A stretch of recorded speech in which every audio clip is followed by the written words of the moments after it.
So, Carlos, how are you? I can see na sobrang galing mo na mag-speak sa harap ng po, tao ma'am. na sasanay ka na, No, no? hindi po. Ah? Sobrang kabado po ako kanina Kabado ka talaga. ba?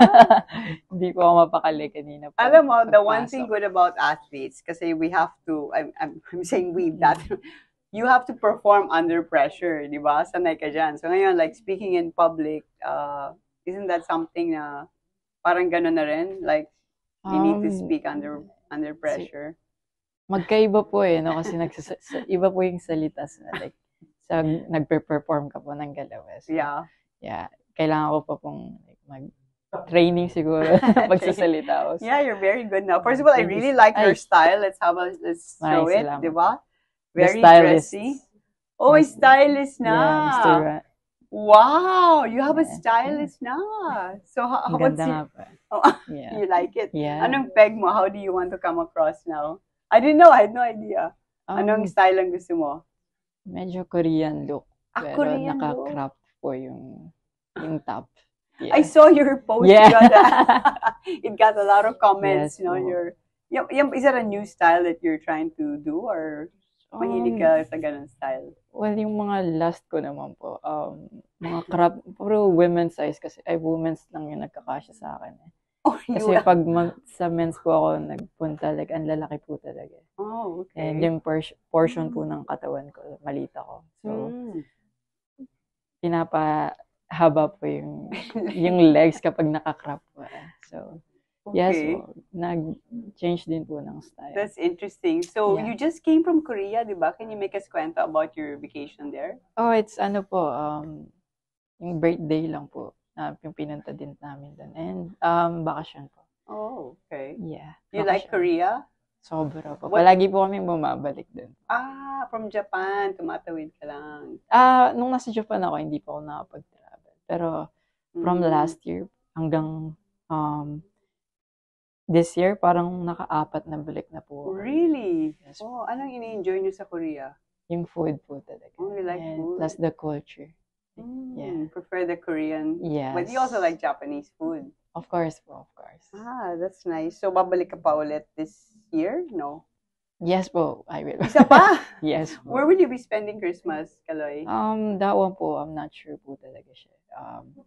Depende po sa event na mangyayari. Yeah. Dito po mag-stay or sa ibang country po. Okay, well, you look very happy on stage talking about how happy you feel that your funds are secure and that it's being well taken care of, diba? Yes po.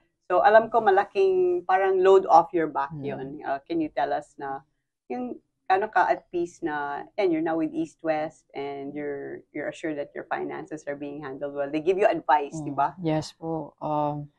Well, before pa kasi din po mag-Olympics, tinulungan na po ako na makapasok sa mag-open ng account. Okay.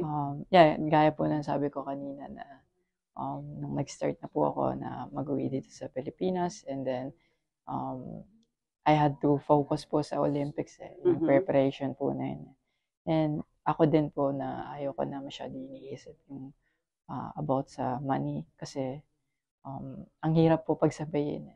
For sure. So, yun, nagbukas po ako and hindi ko po talaga alam na may priority banking sila. And yung service po talaga, like, kahit hindi ko siya signal, like, kahit ano? Kahit hindi ko siya parang alalahanin.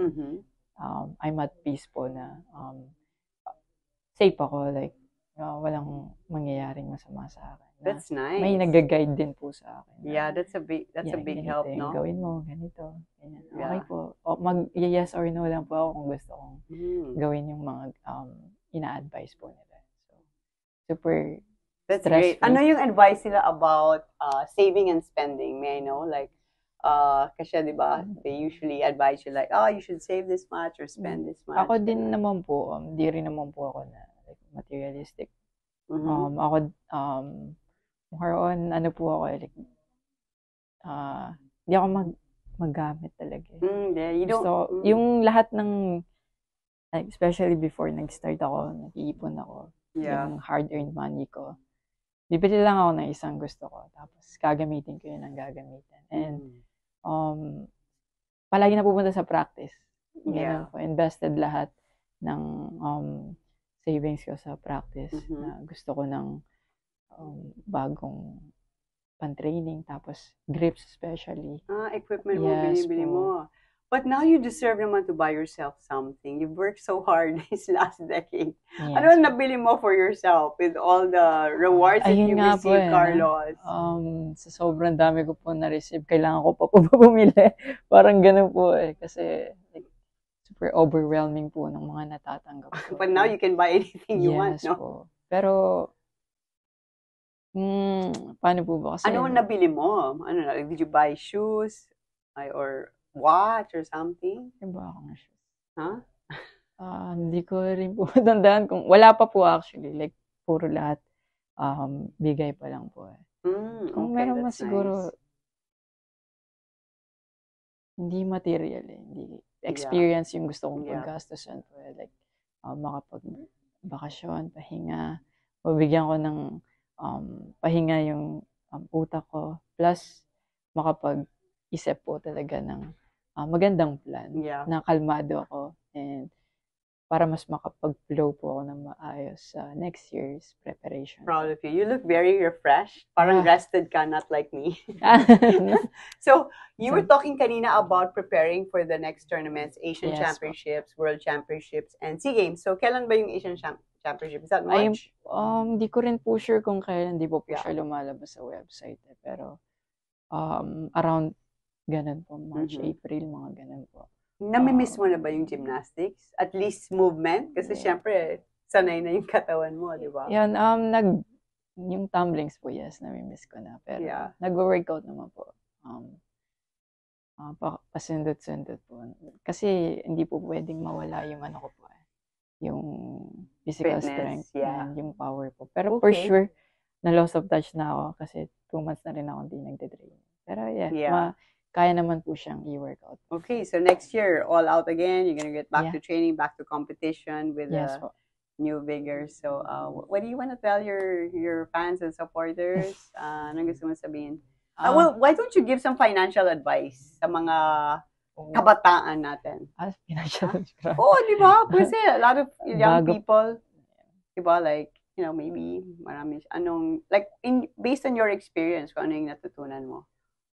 Sa akin po natutunan ko, yung ipon po talaga na nakukuha natin sa paghihirap natin. Ipon. Ayun po yung ma-appreciate mo and matagal mawala. I mean, mabilis like, i-spend yung money. Pero yung experience na, ma-experience mo na galing sa yung money, and ikaw nagpakahirap doon, makuha siya. Kapag in-spend mo siya, like, smart mo siyang, Still think about it. Hindi yung basta gastos ng gastos. And kapag may na-purchase ka na, parang worth it lahat ng pagod. Yeah. So, siguro tingnan din nila. Siyempre, buy pa rin ng kung ano yung gusto natin. Kasi, ayun din nagiging motivation natin. That's para true. mas mag-work pa sa gusto natin. But at the same time, piliin din natin yung mga bibilhin natin. Yes. Kapag hindi talaga kaya, like, stop na muna. Focus muna sa ibang bagay. Kasi ako right now, sa experience po talaga, yung mga gusto kong, yung ma-invest po yung money ko. Hindi That's your mindset, invest. Yeah. Hindi talaga sa material po. Yeah. So yun, start young. And at least you don't have to buy a house na. You have so many now. Yun nga. Diba? Thank you, Lord. Thank you so Yeah, much. amen. Yeah. Okay, well, thanks again. It's always so nice to see you, Carlos. Maraming salamat po, And ma'am. God bless. More Thank you po. power.